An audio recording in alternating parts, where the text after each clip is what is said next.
Salut les cinéphiles, bienvenue dans cette nouvelle après-séance où aujourd'hui nous allons parler du film le plus attendu de l'année et de cette décennie, pas que de l'année, Avengers Endgame. Évidemment, je vais faire une partie no spoil, qui va être extrêmement courte parce que c'est dur de parler du film sans spoiler, et une partie spoil. Tout de suite place à la partie no spoil.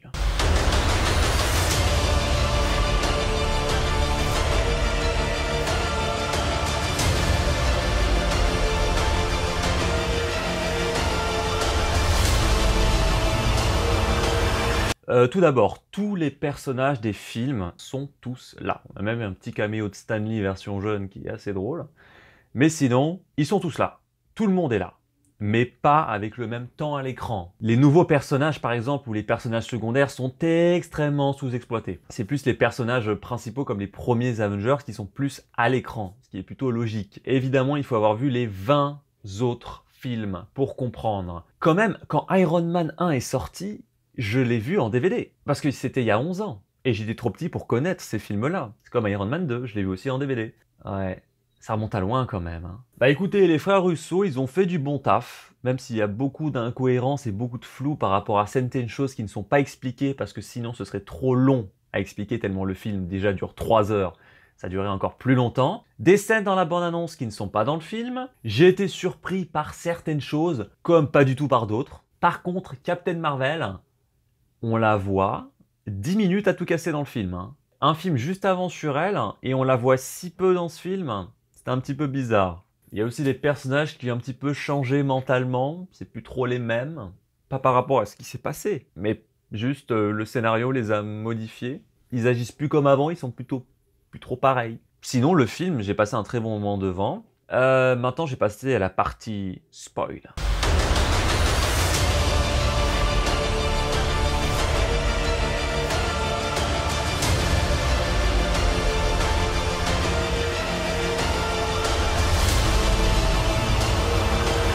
Si vous êtes ici, je considère que vous avez vu le film, ou alors que vous en foutez complètement d'être spoilé, et vous risquez de pas comprendre grand chose. Je commence avec un détail très con, mais Captain America qui se rase la barbe, aucune explication, Natasha Romanoff qui change de couleur de cheveux, le début du film qui du coup pose les choses et dit voilà comment ils s'en sortent, comment le monde s'en sort, et ça on l'avait jamais vu, un après. Parce que tous les films, voilà, Avengers 2, et ben le Shield redémarre, mais on voit pas toute la catastrophe qu'il y a eu par rapport à Ansokovie. Là, on a enfin quelque chose qui clôt. À Infinity War, une suite directe où, voilà, la Terre, qu'est-ce qui s'est passé réellement, quoi? Bah, c'est la merde.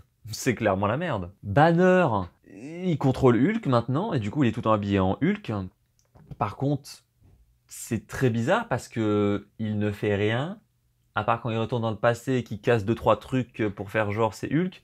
Mais sinon, il fait pas grand chose, hein, à part appuyer sur un bouton pour envoyer tout le monde dans le passé, mais sinon, rien d'autre. Ah oui, et enfin, on voit que Hulk mange des glaces Ben Jerry's Hulk. Voilà la petite ref. Le caméo d'un des deux réalisateurs, inattendu, quand je l'ai vu, je me suis dit, bah, c'est l'un des frères Russo, qu'est-ce qu'il fout là? Par contre, Captain Marvel, qu'est-ce qu'elle a d'autre de mieux à faire? Hein? Pourquoi elle part dans l'espace? On n'a aucune explication. C'est en mode, ta gueule, le scénario, cordialement. Tu n'as aucune explication de pourquoi elle part. Ok, il y a des gens qui sont peut-être morts dans l'univers, mais on ne sait pas si elle a des affinités avec d'autres personnes sur d'autres planètes, à part la planète où elle a été formée pour être une Kree. Enfin, il n'y a pas d'autres liens, quoi. Et pourquoi elle irait sur cette planète, sachant que les gens, c'est des méchants, en fait?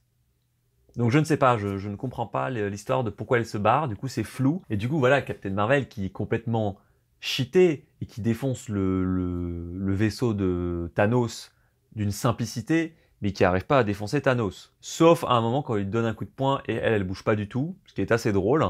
Sauf quand il arrache une pierre du gant et qu'il lui met une patate, là ça lui fait quelque chose. Mais sinon, elle est tellement pas exploitée comparée au film de Captain Marvel, quoi. On la voyait beaucoup, on se dit, ouais, c'est la personnage le plus fort du DC Universe.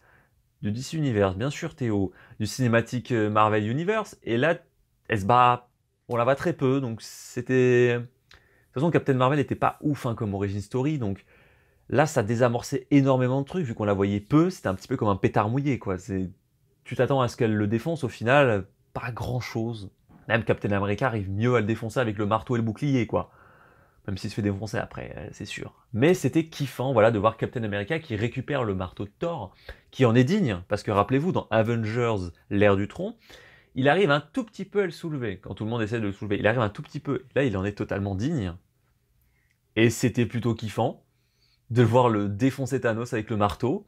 Pareil, voir Captain America qui se bat contre Captain America, et du coup, le Captain America du passé lui dit « Je ferai ça toute la journée ». Lui il dit « Oui, je sais ».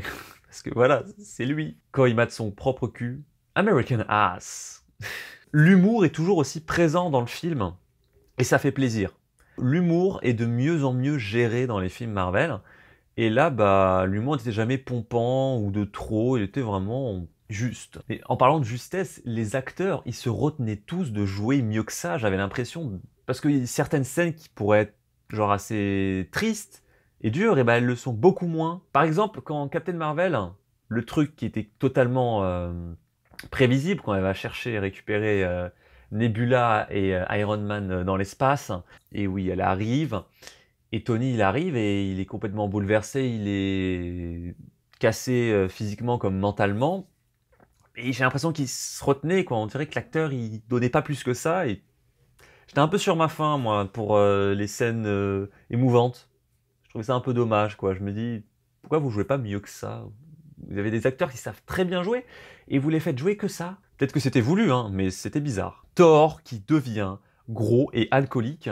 Je valide. Et en plus, quand il va dans le passé, il va récupérer son propre marteau. Et oui, à un moment, il s'échange de marteaux. Et Thor, il dit non, non, non, attends, attends, donne-moi le grand, toi, tu récupères le petit.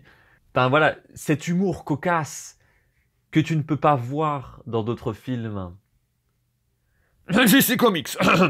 Par contre, Valkyrie et le peuple de Thor qui sort de nulle part, où elle a chopé un cheval qui vole, où ils sont au début d'Avenger Infinity War, quand ils sont attaqués par Thanos. On dirait ils sont tous morts, les Asgardiens. Comment la moitié a fait pour survivre et se barrer? Où était-il pendant tout ce temps-là? Tu ne le sais pas, non d'explication. Ta gueule, le scénario, cordialement. C'est chiant d'avoir comme ça des trous scénaristiques où il n'y a pas d'explication. T'es là, tu te dis, mais je veux une explication. Parce que c'est pas logique sinon. C'est comme quand t'as Rhodes et Nebula qui vont sur la planète, et quand ils reviennent, ceux qui reviennent pas en même temps, parce que Nebula se fait capturer pendant 2-3 heures, ce qui équivaut à 2-3 secondes dans le présent. Donc du coup, quand Rhodes il arrive, bah Nebula elle arrive 2-3 secondes après lui. Du coup, il lui demanderait pourquoi t'es pas arrivé à temps. Et ben non, il n'y a pas d'explication par rapport à ça. On les voit tous les deux comme si de rien n'était, comme si rien ne s'était passé. Ta gueule, le scénario, cordialement. Alors que si, ils vont quand même dans le passé, donc c'est censé être important, dangereux. Donc s'il se passe la moindre chose, t'es censé un minimum en parler avec ton équipe. Là, tu n'as rien. En fait, le film au départ, il durait 4 heures. Ils l'ont réduit en 3 heures. Donc ça se trouve, ça peut peut-être être expliqué dans la version de 4 heures, mais ça ne sortira pas en DVD. Ce qui m'étonnerait, ou alors ils auront vraiment du culot de le faire. Et j'aimerais bien. Et Thanos qui revient, enfin qui vient dans le présent pour faire les choses en fait plus vite et pour carrément détruire la Terre tout court, comme ça ira plus vite. Et bah j'ai trouvé ça plutôt kiffant parce que à la fin du coup quand ils vont le voir et qu'il se défend même pas, on le voit il cuisine je sais pas quoi et il meurt comme une merde découpé par la hache de Thor. Et là tu dis bah voilà ils l'ont tué le méchant. Et bah non parce qu'il revient du passé. Oui du passé oui. Je m'embrouille même moi dans le truc temporel. Et il arrive avec une immense armée. Ça m'a fait beaucoup penser au Seigneur des Anneaux, le Retour des Rois, la bataille de Minas Tirith. Où t'as toutes les armées du méchant qui arrivent, et après toutes les armées des gentils qui arrivent. Quand t'as Falcon qui dit Captain, you copy? Et après ils arrivent tous avec les portails de tous les seconds voilà, de Doctor Strange. Ils arrivent tous de plein d'endroits différents et tout.